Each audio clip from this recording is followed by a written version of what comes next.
Let's start in 1971 with The Last Picture Show. What is the first thing that comes to mind from the set of that movie? Gosh, the first thing that comes to mind is Lloyd Catlett. Originally, he's from Wichita Falls, which is where we all stayed when we were making The Last Picture Show. And he was hired for a part in the film, but he was also hired to teach us Los Angeles kids, you know, how to be Texans and what that was all about. So we followed him around. He taught us the accent and so forth. And then he fell in love with the circus and came out to LA with the rest of us. And he became my stand-in a few years after that. And I think we hold the record now. We've done over 60 films together. I know what the trouble with you little fish ain't? You ain't got no school spirit. Man, that movie, I've got so many wonderful memories from that movie. Peter Bogdanovich, our director, I'm still very close friends with him. And Tim Bottoms, he was so remarkable in that part. I've always thought that he didn't get the recognition that he should have got. You know, he made it look so effortless that people, you know, just kind of, you know, didn't realize, you know, the great acting that was involved. Tron. First thing that comes to mind from the set of that movie. Wearing a dance belt. You know what a dance belt is? I don't know how the women wear those thongs. You know, I certainly did not enjoy that, you know, but every day, you know, you put your dance belt on, which really made it very difficult to sit down, you know. Hey, it's the big master control program everybody's been talking about. The whole movie was shot in 70mm black and white. And the sets were black and white, and we were all in black and white clothing. And so, you know, it was quite primitive, you know, this duvetine that we see, this, you know, black stuff that you see used in movies. That was basically the set with the white adhesive tape. And then it was all given to these Korean ladies to hand tint each frame of the film. I remember coming out of that stage into the, you know, the sunlight and the colors just rushing in.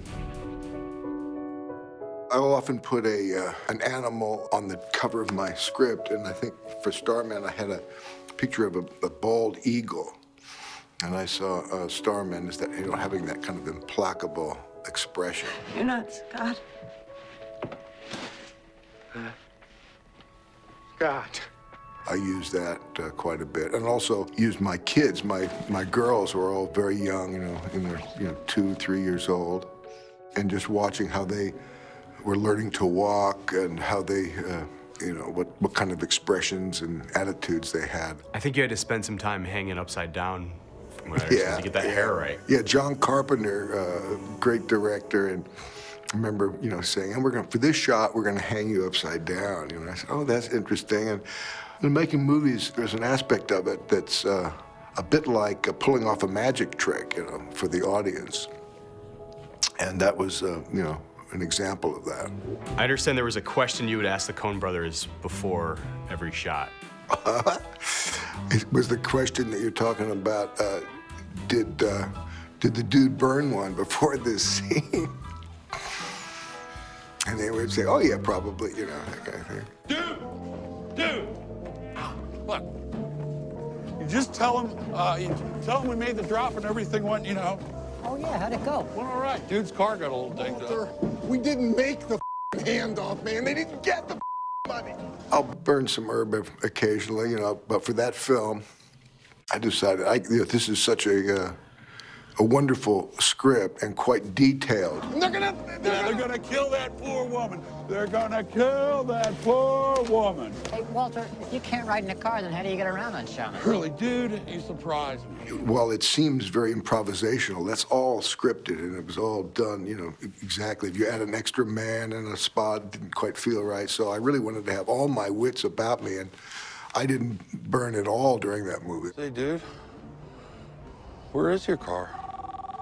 Who's got your undies, Walter? That's the ultimate irony that the one or one of the roles you did not burn up for was the dude, the ultimate burner. Yeah.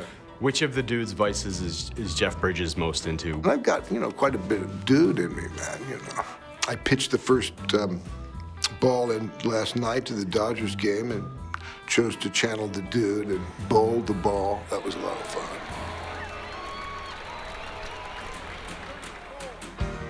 You shot at an actual country show for this film. Oh, yeah. Toby Keith was kind enough to let us use the halftime in his show, the intermission, to shoot our bit. And we had about, 10 minutes to get it on, and it was Colin Farrell, was in the scene, and the whole band, we had to get out there, and it was pretty nerve-wracking and exciting, but I think that excitement kind of fueled the scene as well.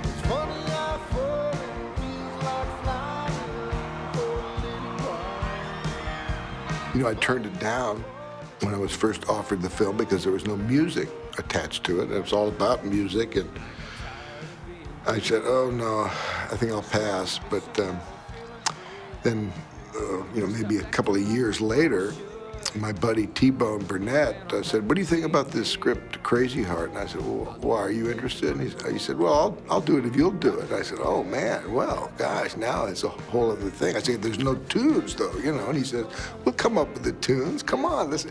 I said, all right, it's kind of, a great idea. I mean, I've been playing music since I've been a kid, and this was a chance to, kind of realize this dream. Being careless. You're moving too fast. We both know what happened 10 years ago with the girl. Tell me about sharing scenes with Meryl Streep. She just brings so much to, anything she's involved with. You feel that she is that person, and she plays the chief elder in The Giver and does just a terrific job. Was this the first time you guys worked together?